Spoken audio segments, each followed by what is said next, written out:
President Moon Jae-in is on his way to Washington, D.C. to meet his U.S. counterpart, President Trump, for the first time since his inauguration in mid-May. The South Korean leader is only going to be there for a few days, but he has a jam-packed schedule. Our Hwang Hojun starts us off.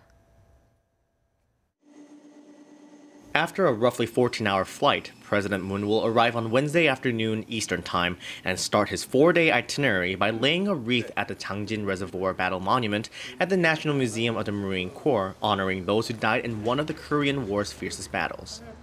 It's likely to be a personal event for President Moon since the battle enabled the safe evacuation of tens of thousands of civilians from Hungnam, North Korea. President Moon's parents were among those who were saved. On Wednesday evening, President Moon will attend a dinner co-hosted by the South Korean and U.S. Chambers of Commerce, a symbolic event to display the importance of economic cooperation between the two countries. The following day, President Moon will have separate meetings with the leaders of the U.S. Senate and the House of Representatives, and in the evening, along with his wife, First Lady Kim Jong-suk, he will attend a dinner hosted by the first couple of the U.S. at the White House, just the second White House dinner President Trump and his wife Melania have held so far. On Friday, President Moon will be visiting the Korean War Veterans Memorial with U.S. Vice President Mike Pence, and then the historical bilateral summit between the two leaders will begin. It will be followed by a joint press conference where both Presidents Moon and Trump will read their own statements on their evaluation of the meeting.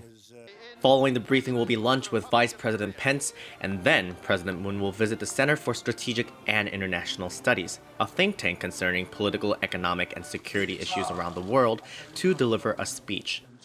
And finally, on Saturday, President Moon will head back to South Korea after holding a meeting with local Korean Americans.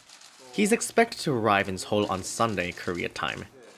President Moon previously said he won't get too caught up in bringing home results, but rather focus on establishing a foundation of friendship and mutual trust with President Trump. Hwang Hojun, Arirang News.